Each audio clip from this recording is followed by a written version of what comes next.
তাহলে কি প্রিয়তমার রেকর্ড ভেঙে ফেলবে সাকিব খানের নতুন ছবি? তো কি অবস্থা সবার, কেমন আছেন? আমি ড্রামা সবুজ, আর আজকে আলোচনা করবো সাকিব খানের নতুন মুভি ভেঙে ফেলবে প্রিয়তমার রেকর্ড।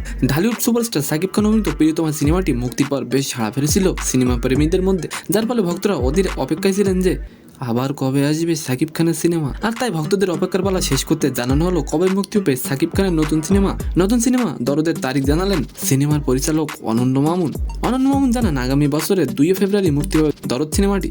আর এই সিনেমায় নায়িকা হিসেবে কিন্তু কোনো বাঙালি অভিনেত্রী থাকছেন বলিউডের নায়িকা সোনাল চৌহান, যার ফলে সাকিব ভক্তদের উচ্ছ্বাস উদ্দীপনা একটু বেশি রয়েছে।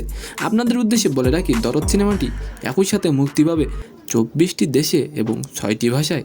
আলোচনায় থাকলেও গেল 8 অক্টোবর দরদের সঙ্গে চুক্তিবদ্ধ হন সাকিব খান। এসকে মুভিজের সঙ্গে যৌথভাবে সিনেমাটি প্রযোজনা করেছেন মুম্বাইয়ের ওয়ান ওয়ার্ল্ড মুভিজ ও বাংলাদেশের অ্যাকশন কাট এন্টারটেইনমেন্ট। অনন্য মামুন ছাড়াও ভারত থেকে আরও একজন পরিচালক যৌথভাবে সিনেমাটি প্রযোজনা করবেন। এই সিনেমায় সাকিব খান ও সোনাল চৌহান ছাড়াও আরও অভিনয় করবেন রাহুল দেব, পায়েল সরকার, রাজেশ শর্মা, মিশা সওদাগর প্রমুখ। তো আজকের ভিডিওটি কেমন লাগলো অবশ্যই কমেন্ট বক্সে জানাবেন। আর ভিডিওটি যদি ভালো লাগে অবশ্যই একটি লাইক দিয়ে আমাদের চ্যানেলটিকে সাবস্ক্রাইব করে দিবেন। ধন্যবাদ।